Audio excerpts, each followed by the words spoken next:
કાળુભાર નદી, કાળુભાર ડેમ અમારે આવે છે. તો હું આજે આ નદીએ કપડાં ધોવા આવી છું. તમે જોઈ શકો છો, બહુ જ મસ્ત નદી છે.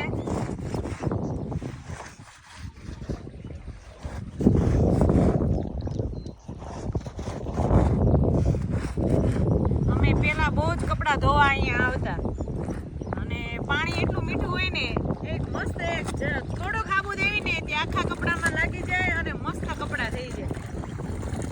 અમે ટિફિન લઈ અને ઘરેથી ટિફિન લઈને આવતા નદીએ, બોલો, કેમ કે કપડાં ધોવાઈ જાય અને નદીએ કપડાં ધોવા આવીને એટલે ભૂખ પણ બહુ લાગે.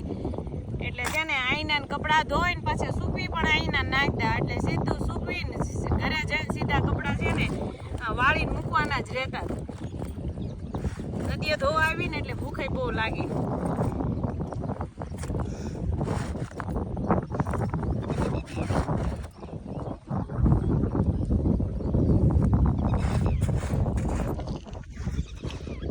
તો મારી જેમ કોણે કોણે નદીએ કપડાં ધોયા છે, જેમ મને ફોલો કરતા હોય એ લેડીઝ કહેજો કે કોણે કોણે નદીમાં કપડાં ધોયેલા છે.